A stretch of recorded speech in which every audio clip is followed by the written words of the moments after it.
João Wesley, A Tocha Tirada do Fogo, 1703-1791. O céu, à meia-noite, era iluminado pelo reflexo sombrio das chamas que devoravam vorazmente a casa do pastor Samuel Wesley. Na rua, ouviam-se os gritos: "Fogo! Fogo!" Contudo, a família do pastor continuava a dormir tranquilamente, até que os escombros ardentes caíram sobre a cama de uma filha, Hattie. A menina acordou sobressaltada e correu para o quarto do pai. Sem poder salvar coisa alguma das chamas, a família foi obrigada a sair casa afora, vestindo apenas as roupas de dormir, numa temperatura gélida. A ama, ao ser despertada pelo alarme, arrebatou a criança menor, Carlos, do berço. Chamou os outros meninos, insistindo que a seguissem, e desceu a escada. João, porém, que então contava 5 anos e meio, ficou dormindo. 3 vezes a mãe, Susana Wesley, que se achava doente, tentou debalde subir a escada. 2 vezes o pai tentou, em vão, passar pelo meio das chamas, correndo.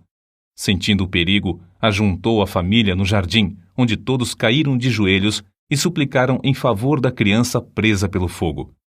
Enquanto a família orava, João acordou e, depois de tentar descer pela escada, subiu numa mala que estava em frente a uma janela, onde um vizinho o viu em pé.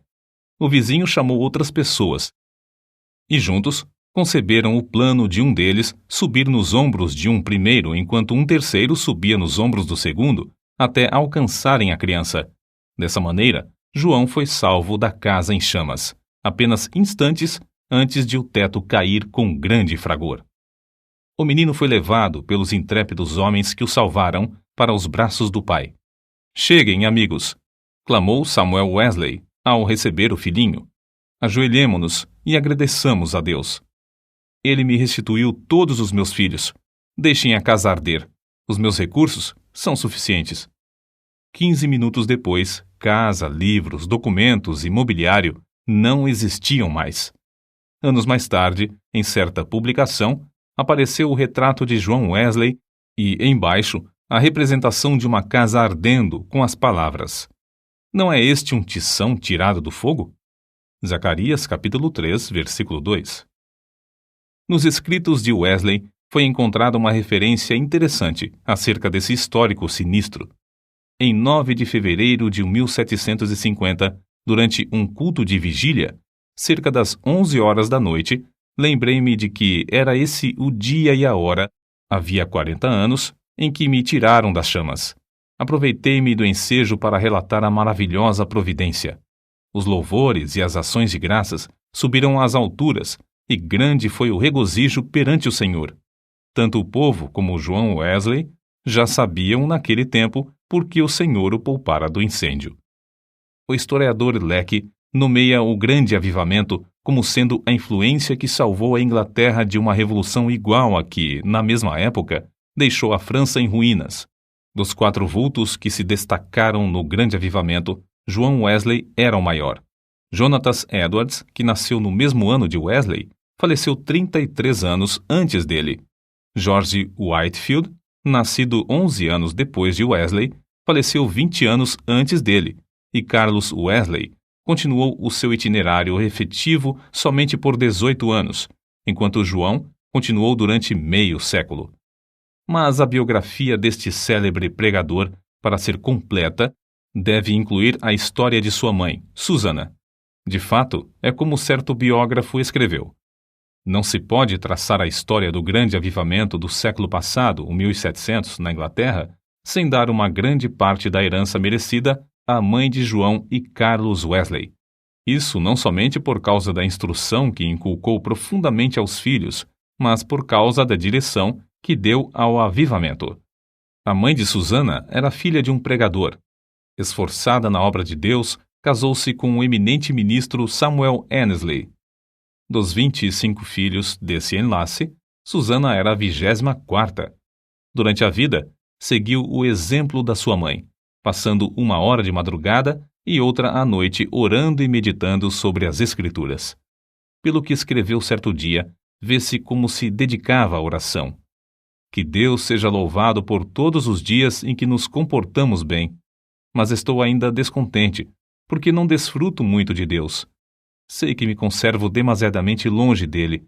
Anseio ter a alma mais intimamente ligada a ele pela fé e amor. João era o 15º rebento dos 19 filhos de Samuel e Susannah Wesley. O que vamos transcrever, escrito pela mãe de João, mostra como ela era fiel em ordenar a seus filhos e a sua casa depois dela. Gênesis, capítulo 18, versículo 19. Para formar a mente da criança, a primeira coisa é vencer-lhe a vontade. A obra de instruir o intelecto leva tempo e deve ser gradual, conforme a capacidade da criança. Mas o subjugar-lhe a vontade deve ser feito de uma vez, e quanto mais cedo, tanto melhor. Depois, pode-se governar a criança pela razão e piedade dos pais, até chegar o tempo de a criança poder também exercer o raciocínio.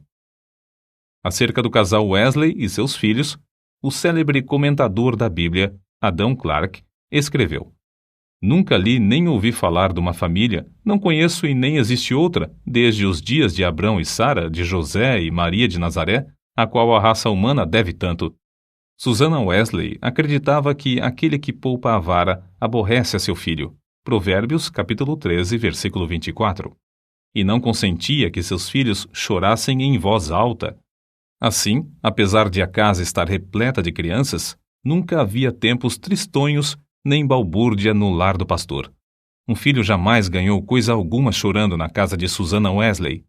Susannah marcava o 5º aniversário de cada filho como o dia em que deviam aprender o alfabeto, e todos, a não ser 2, cumpriram a tarefa no tempo marcado.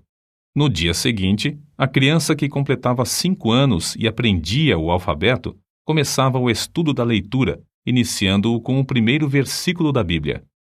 Os meninos no lar de Samuel Wesley aprenderam o valor que há em observar fielmente os cultos. Não há em outras histórias fatos tão profundos e atraentes como os que constam acerca dos filhos de Samuel e Susannah Wesley, pois antes de saberem ajoelhar-se ou falar, eram instruídos a dar graças pelo alimento, por meio de acenos apropriados. Logo que aprendiam a falar, repetiam a oração dominical de manhã e à noite, e eram ensinados também a acrescentar outros pedidos, conforme cada desejo em particular.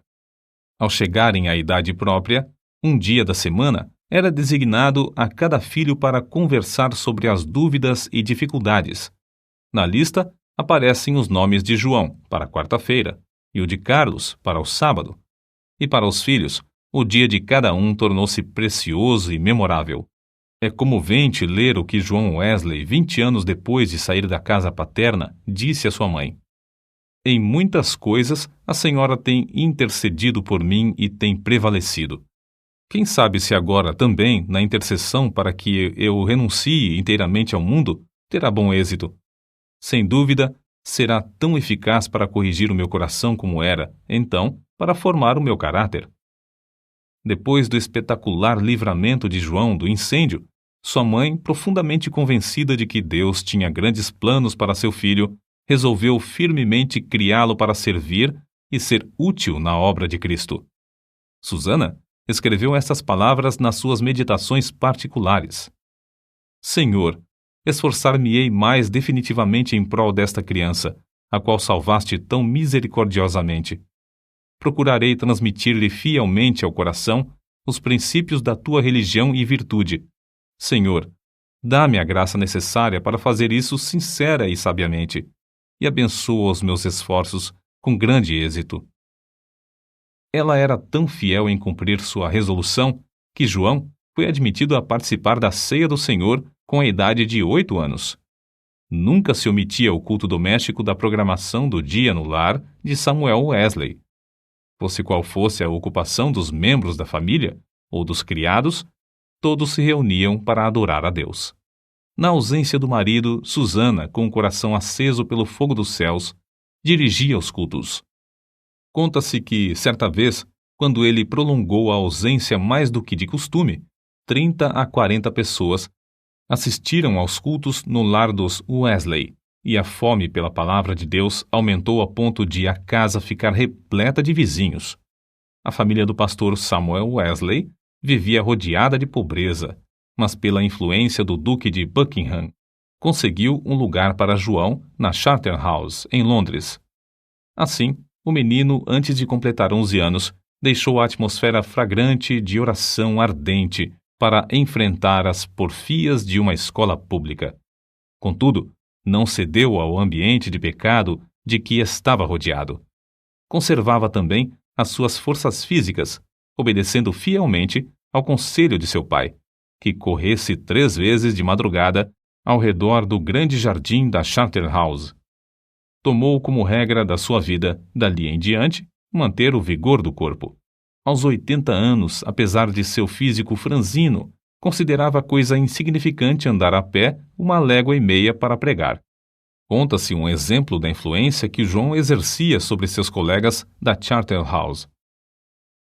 Certo dia, o porteiro sentiu falta dos meninos no terraço de recreio e foi achá-los em uma das salas, congregados em redor de João. Este contava-lhes histórias instrutivas, as quais atraíam-lhes mais do que o recreio. Acerca desse tempo, João Wesley escreveu: Eu participava de várias coisas que reconhecia como sendo pecado, embora não fossem escandalosas aos olhos do mundo. Contudo, continuei a ler as Escrituras e a orar de manhã e à noite. Baseava a minha salvação sobre os seguintes pontos. Primeiro, não me considerava tão perverso como o próximo. Segundo, conservava a inclinação de ser religioso. Terceiro, lia a Bíblia, assistia aos cultos e fazia oração. Depois de estudar 6 anos na Charterhouse, Wesley cursou em Oxford, tornando-se proficiente no latim, grego, hebraico e francês. Mas seu interesse principal não era o intelecto. Sobre esse assunto, ele escreveu: Comecei a reconhecer que a religião verdadeira tem a sua fonte no coração. Reservei 2 horas, todos os dias, para ficar sozinho com Deus. Participava da ceia do Senhor de 8 em 8 dias. Guardei-me de todo pecado, quer de palavras, quer de atos. Assim, na base das boas obras que praticava, eu me considerava um bom crente. João se esforçava para levantar-se diariamente às 4 horas. Por meio de anotações que registravam suas atividades cotidianas, conseguia dar conta de seu tempo para não desperdiçar um só momento.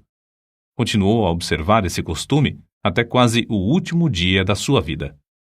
Certo dia, quando ainda jovem, assistiu a um enterro em companhia de um moço e conseguiu levá-lo a Cristo, ganhando assim a primeira alma para seu Salvador. Alguns meses depois, com a idade de 24 anos e depois de um período de oração, foi separado para o diaconato. Enquanto estudava em Oxford, juntava-se a um pequeno grupo de estudantes para orar, estudar as Escrituras diariamente, jejuar às quartas e sextas-feiras, visitar os doentes e encarcerados e confortar os criminosos na hora da execução. Todas as manhãs e todas as noites, cada um passava 1 hora orando sozinho em oculto. Durante as orações, paravam de vez em quando para observar se clamavam com o devido fervor. Sempre oravam ao entrar e ao sair dos cultos na igreja. Mais tarde, 3 dos membros desse grupo tornaram-se famosos entre os crentes. Primeiro, João Wesley, que talvez tenha feito mais que qualquer outro para aprofundar a vida espiritual, não somente na época, mas também em nossos dias. Segundo, Carlos Wesley, que chegou a ser um dos mais espirituais e famosos escritores de hinos evangélicos. E terceiro, George Whitefield, que se tornou o comovente pregador ao ar livre. Naquele tempo, sentia-se a influência de João Wesley em muitas partes das Américas, e hoje ainda é sentida. Contudo, passou menos de 2 anos nesse continente, e isto durante o período de sua vida em que se achava perturbado por causa de dúvidas. Aceitou a chamada para pregar o evangelho aos silvícolas na colônia de Geórgia, desejoso de ganhar sua salvação por meio de boas obras. Pensou que vaidade e ostentação mundana não se encontrariam nas matas da América. Como era característico em sua vida, a bordo do navio em viagem à América do Norte, observava com outros de seu grupo um programa para não desperdiçar um momento durante o dia. Levantava-se às 4 da manhã e deitava-se depois das 21 horas. As primeiras 3 horas do dia eram dedicadas à oração e ao estudo das Escrituras.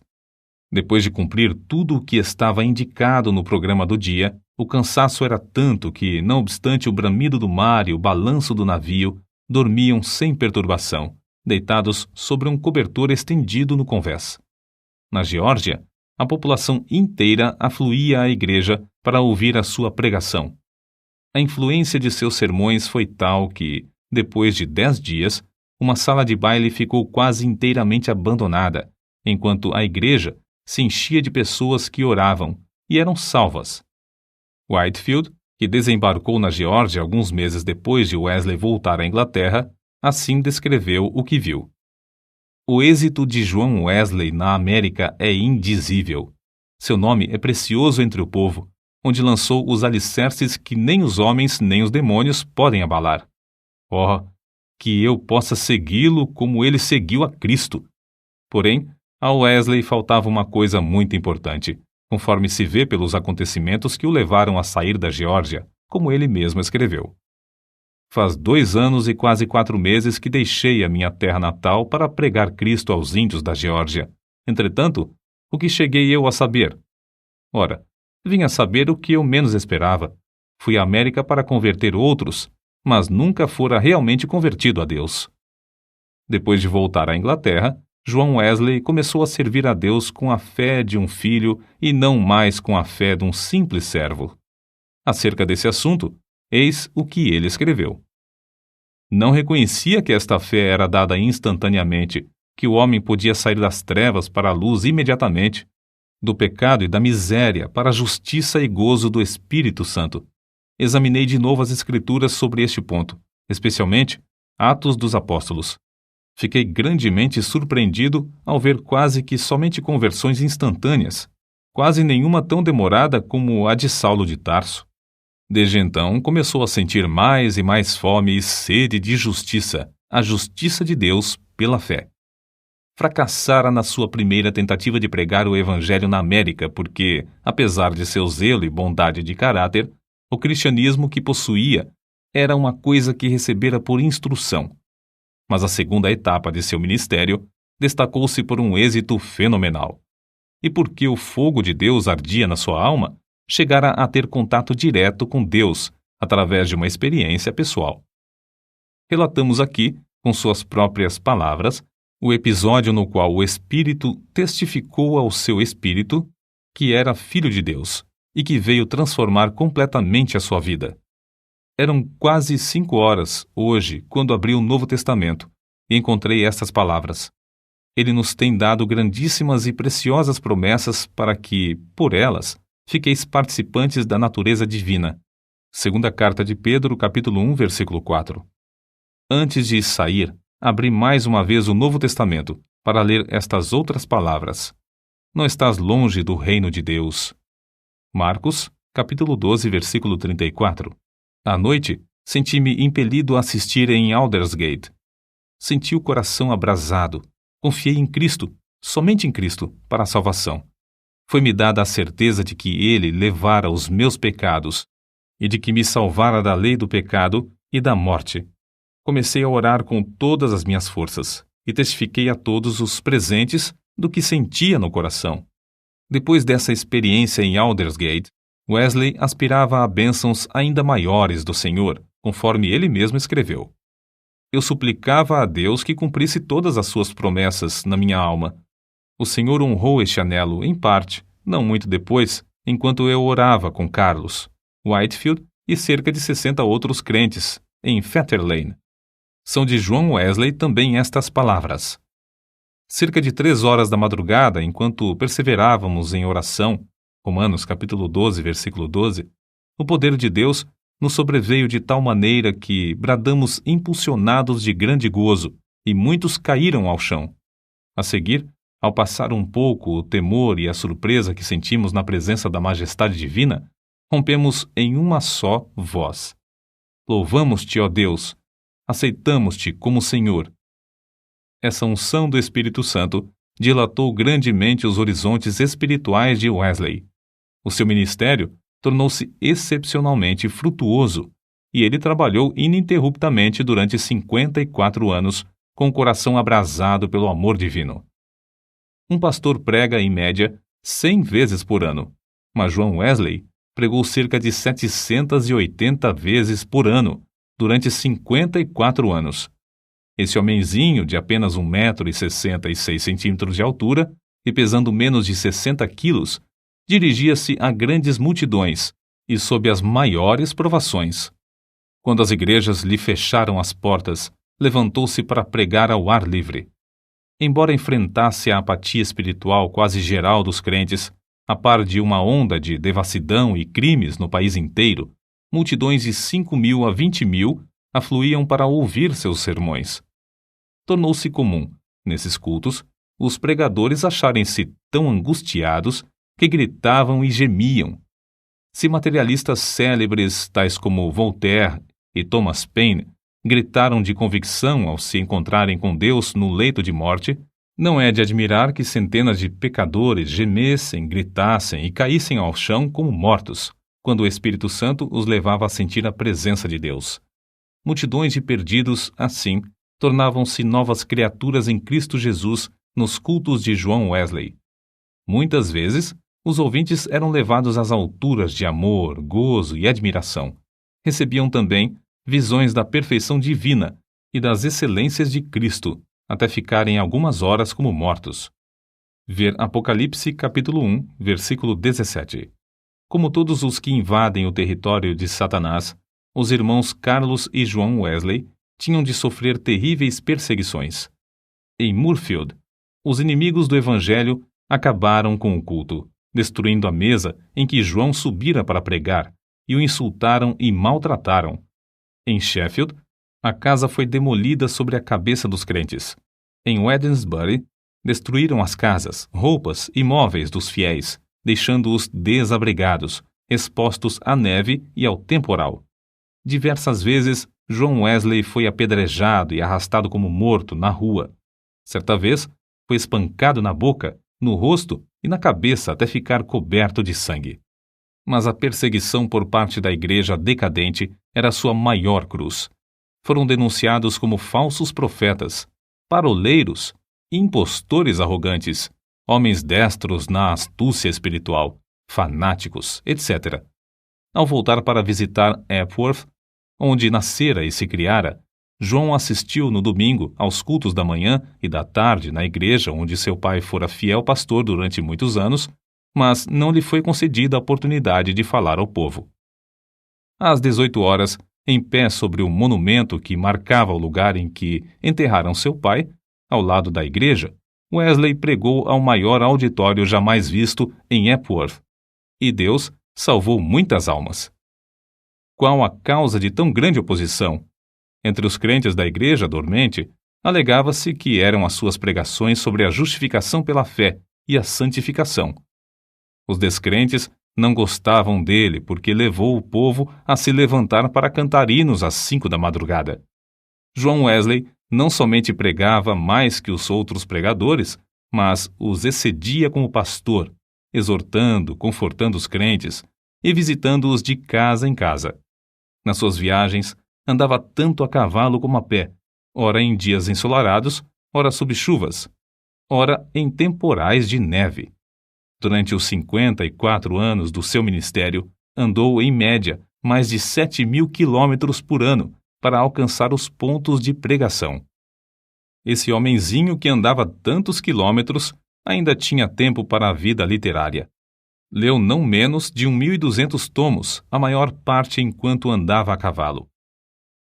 Escreveu uma gramática hebraica, outra de latim e ainda outras de francês e inglês.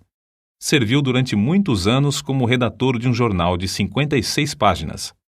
O dicionário completo que compilou da língua inglesa era muito popular, e seu comentário sobre o Novo Testamento ainda tem grande circulação. Revisou e republicou uma biblioteca de 50 volumes, reduzindo-a para 30 volumes. O livro que escreveu sobre a filosofia natural teve grande aceitação entre o ministério. Compilou uma obra de 4 volumes sobre a história da Igreja. Escreveu e publicou um livro sobre a história de Roma e outro sobre a da Inglaterra. preparou e publicou 3 volumes sobre medicina e 6 sobre música para os cultos. Depois de sua experiência em Fetter Lane, ele e seu irmão Carlos escreveram e publicaram 54 inários. Disse que, ao todo, escreveu mais de 230 livros. Esse homem de físico franzino, ao completar 88 anos, escreveu: "Durante mais de 86 anos, não experimentei qualquer debilidade de velhice. Os olhos nunca escureceram, nem perdi o meu vigor." Com a idade de 70 anos, pregou a um auditório de 30.000 pessoas, ao ar livre, e foi ouvido por todos. Aos 86 anos, fez uma viagem à Irlanda, onde, além de pregar 6 vezes ao ar livre, pregou 100 vezes em 60 cidades. Certo ouvinte assim se referiu a Wesley: "Seu espírito era tão vivo como aos 53 anos, quando o encontrei pela primeira vez." Atribuiu a sua saúde aos seguintes fatores: primeiro, ao exercício constante e ar fresco; segundo, ao fato de nunca, mesmo doente ou com saúde, em terra ou no mar, haver perdido uma noite de sono desde o seu nascimento, o que não o impedia de participar das vigílias na igreja; terceiro, a habilidade de dormir de dia ou de noite ao sentir-se cansado; quarto, ao fato de, por mais de 60 anos, ter o hábito de levantar-se às 4 horas da manhã; quinto, ao costume de sempre orar às 5 da manhã, durante mais de 50 anos; sexto, ao fato de quase nunca sofrer de dor, desânimo ou preocupações durante a vida inteira. Não nos devemos esquecer da fonte desse vigor que John Wesley manifestava. Passava 2 horas diariamente em oração, e muitas vezes mais. Certo crente que o conhecia intimamente assim escreveu acerca dele: "Considerava a oração a coisa mais importante da vida, e eu o tenho visto sair do quarto com uma serenidade de alma visível no rosto até quase brilhar." A qualquer história da vida de John Wesley faltará o ponto principal, se não se fizer menção dos cultos de vigília que se realizavam uma vez por mês entre os crentes. Esses cultos se iniciavam às 20 horas e continuavam até depois da meia-noite, ou até cair o Espírito Santo sobre eles. Baseavam tais cultos sobre as referências no Novo Testamento acerca de noites inteiras passadas em oração. Foi assim que alguém se referiu ao sucesso. Explica-se o poder de Wesley pelo fato de ele ser homo unius libri, isto é, um homem de um livro, e esse livro é a Bíblia. Pouco antes da sua morte, escreveu: "Hoje passamos o dia em jejum e oração para que Deus alargasse a sua obra. Só encerramos depois de uma noite de vigília, na qual o coração de muitos irmãos foi grandemente confortado." No diário de John Wesley, há diversas anotações sobre oração e jejum. Entre outras coisas, ele escreveu o seguinte: "Enquanto cursava em Oxford, jejuávamos às quartas e às sextas-feiras, como faziam os crentes primitivos em todos os lugares." Escreveu Epifânio: "Quem não sabe que o jejum das quartas e das sextas-feiras é observado pelos crentes do mundo inteiro? Não sei por que eles guardavam esses 2 dias, mas é boa a regra. Se lhes servia, também me serve. Contudo, não quero dar a entender que o único tempo de jejuar seja esses 2 dias da semana, porque muitas vezes é necessário jejuar mais do que 2 dias. É necessário permanecer sozinho e na presença de Deus enquanto jejuamos e oramos, para que Deus possa mostrar-nos a sua vontade e dar-nos direção. Nos dias de jejum, devemos afastar-nos o mais possível de todo o serviço, de fazer visitas e das diversões, apesar de essas coisas serem lícitas em outras ocasiões." Seu gozo em pregar ao ar livre não diminuiu na velhice. Em 7 de outubro de 1790, pregou pela última vez fora de casa sobre o texto: "O reino de Deus está próximo. Arrependei-vos e crede no Evangelho." Consta em sua biografia que a palavra manifestou-se com grande poder e as lágrimas do povo corriam em torrentes. Um por um, seus fiéis companheiros de luta, inclusive sua esposa, foram chamados para o descanso, mas John Wesley continuava a trabalhar. Com a idade de 85 anos, seu irmão Carlos foi chamado pelo Senhor. e João sentou-se perante a multidão, cobrindo o rosto com as mãos, para esconder as lágrimas que lhe corriam pelas faces. Seu irmão, a quem amara tanto durante tão longo tempo, havia partido, e ele, agora, tinha de trabalhar sozinho. Em 2 de março de 1791, com a idade de quase 88 anos, completou a sua carreira terrestre. Durante toda a noite anterior, não cessaram em seus lábios o louvor e a adoração, pronunciando estas palavras: as nuvens destilam a gordura. Sua alma saltou de alegria com a antecipação das glórias do lar eterno e exclamou: o melhor de tudo é que Deus está conosco. Então, levantando a mão, como se fosse o sinal da vitória, novamente repetiu: o melhor de tudo é que Deus está conosco. Às 10 horas da manhã, enquanto os crentes rodeavam o leito em oração, ele disse: adeus. E assim passou para a presença do Senhor. Um crente que assistiu à sua morte assim relatou o ato: a presença divina pairava sobre todos nós. Não existem palavras para descrever o que vimos no seu semblante. Quanto mais o fitávamos, tanto mais víamos parte dos indizíveis céus. Calcula-se que 10.000 pessoas passaram em desfile diante do ataúde para ver o rosto que ainda retinha um sorriso celestial. Por causa das grandes massas que afluíram para honrá-lo, foi necessário enterrá-lo às 5 horas da manhã. João Wesley nasceu e criou-se em um lar onde não havia abundância de pão. Com a venda dos livros de sua autoria, ganhou uma fortuna, com a qual contribuía para a causa de Cristo. Ao falecer, deixou no mundo 2 colheres, uma chaleira de prata, um casaco velho e dezenas de milhares de almas, salvas em épocas de grande decadência espiritual. Em Epworth, a tocha foi arrebatada do fogo. Em Aldersgate e Fetter Lane, começou a arder intensamente e continua a iluminar milhões de almas no mundo inteiro.